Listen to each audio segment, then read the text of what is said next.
Bones, claws and teeth are very often present on miniatures. Yet in my eyes, they are usually glanced over and not given the proper attention. In this video, I'll try to show you some straightforward approaches I use for bringing out the bestial and disgusting look to those parts. Forget your toothbrushes, we are letting the dental plaque build up. I warn the dentists among you, as you are probably going to cringe a little from what I'm about to show you. For this, I can think of no better models to show this on than the vile SKAVEN, a race of ratmen bent on domination and megalomania, who have been in my little ready heart for the longest time. I am very sure that I have, by a conservative estimate, at least several thousand rats living in my walls. Now, get yourself comfortable, grab a drink, and enjoy what I'm about to unleash upon your eyes. I'm Echoes of Vermin, and you are watching the Grimdark Compendium.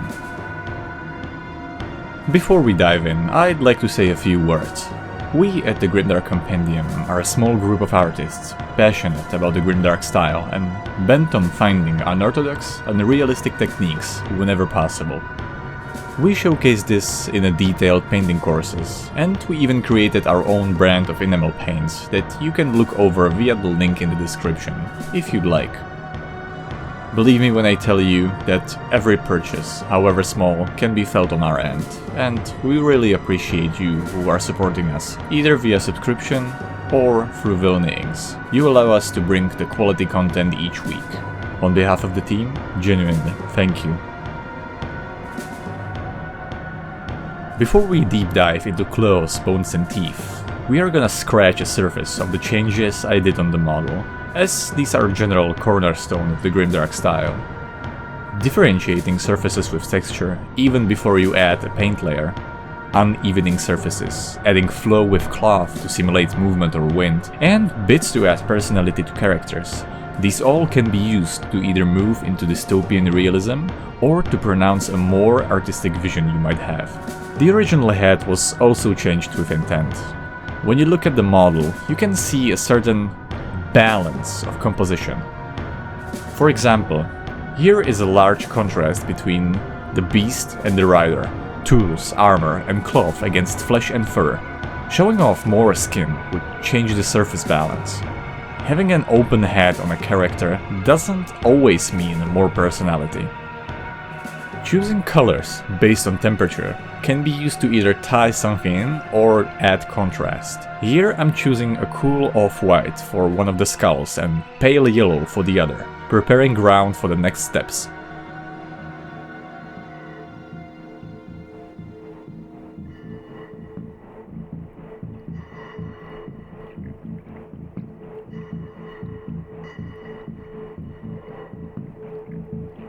If mistakes are made at this step, a quick simple wet brush is your savior. Continuing the contrast I mentioned and bringing more visual flair, you can glaze in washes, contrast paints or inks.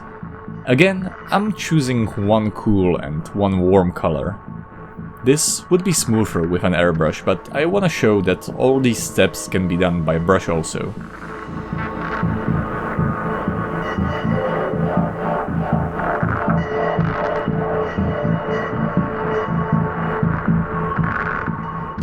If you go too hard on the glaze, just come back with the base color. Little semi-transparent black to give more definition will also never hurt.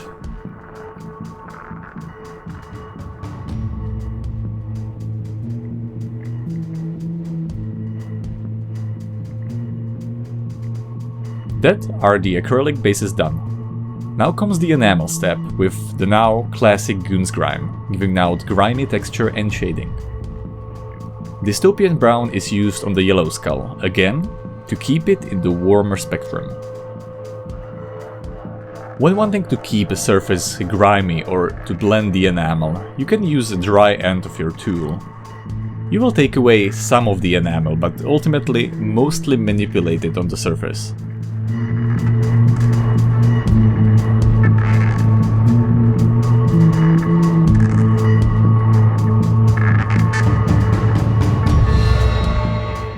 You can even go back and forth, applying more and then reducing more.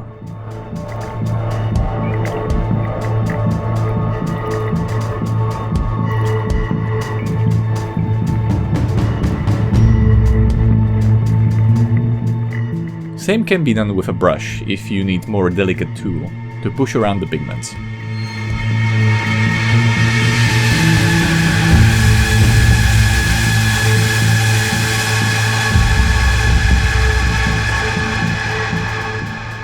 The acrylics laid before can be reinforced with enamels, as you can see here with Ichor of the Damned on the parts where we applied the black before.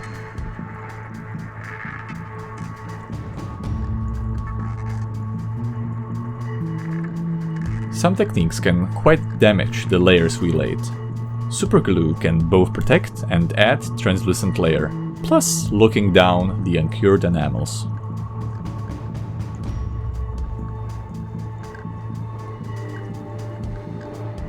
Once the glue hardens, we can safely paint on top of it. Here I add a layer of black contrast paint, or you can use ink or wash, which I demolish later with alcohol. Pushing the acrylics around and trying to create thin lines to simulate additional cracks. This technique is also very good for natural looking veins.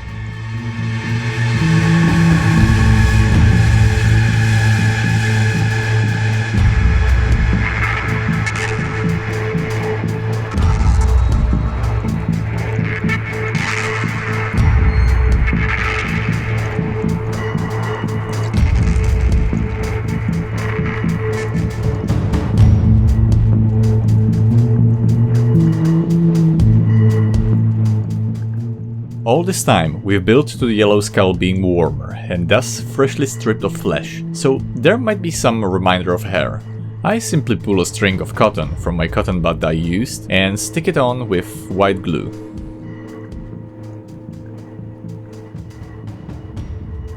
Pretty simple, huh? Now that we are done with bones, we can move on to the claws. Similarly, we built the acrylic layers first. When you look at real claws, they range from ivory white to brown and black.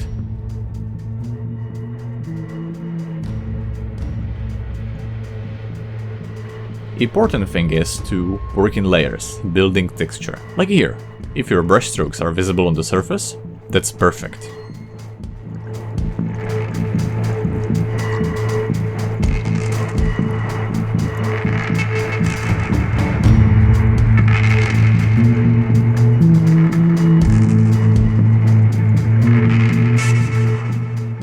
Working with the off-white here as a canvas, I tint it with a skeleton horde contrast for more natural look.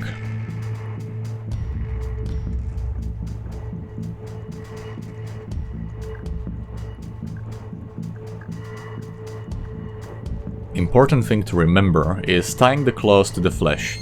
To simulate blood flowing through, a pin wash of Carbon Crimson will do nicely.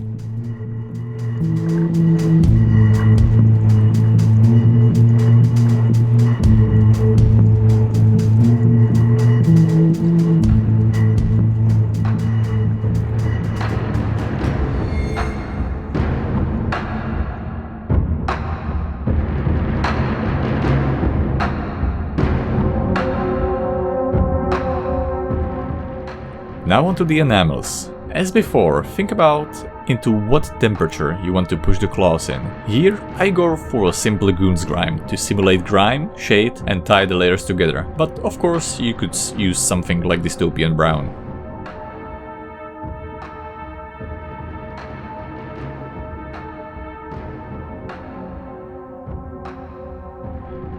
While the enamel layer is uncured and will be for quite some time, we can add oil on top of it and feather it with a dry, clean brush.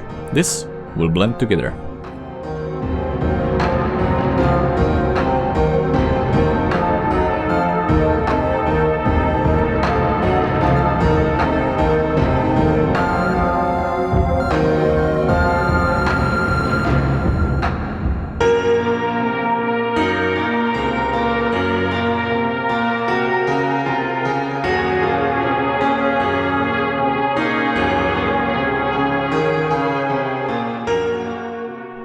Now that we establish all the inside layers of the claw, we can simulate the final keratin layer.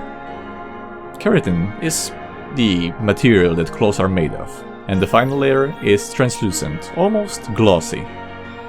As before, superglue is perfect for that. Similar effect can be achieved by gloss varnish, but it won't lock the paint down and won't look as convincing.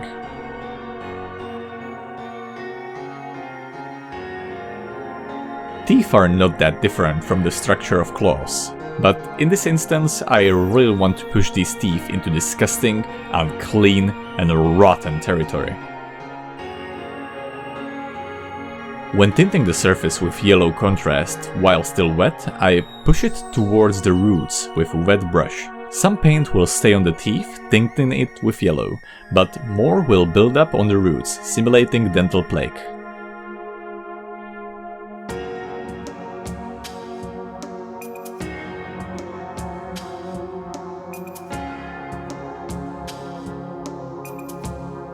As I mentioned, these teeth should be rotten. Skaven are not very well known for their dental care, so I stipple in dental caries with black paint. We can leave it stark, since we will add more layers and I want this to show through. Inspired by nicotine-stained teeth, I reinforce the plaque with Dystopian brown, same as with the yellow.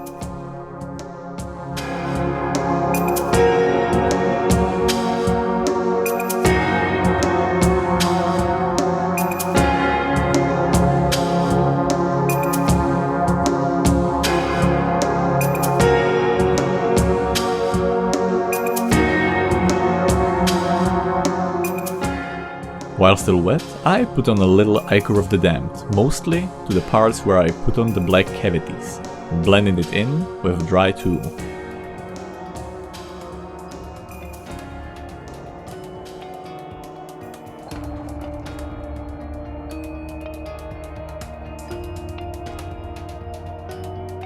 Once I'm happy with the surface variation and once it's dried, I lock it down with superglue, creating the top smooth layer.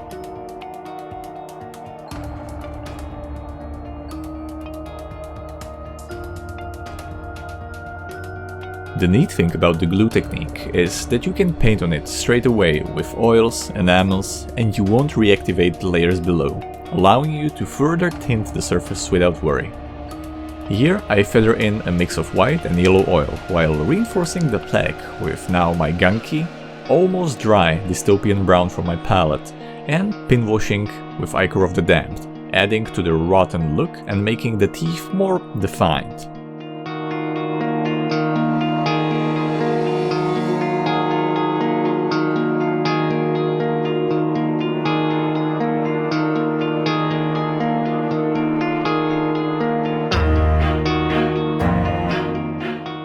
The enamels will also slightly blend with the oil layer naturally and on their own, and I don't even have to do anything.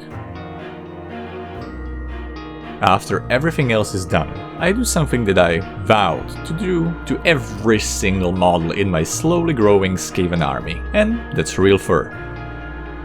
I even blocked the areas for it earlier with brown. It's a tedious, slow process, but the end result is immaculately real.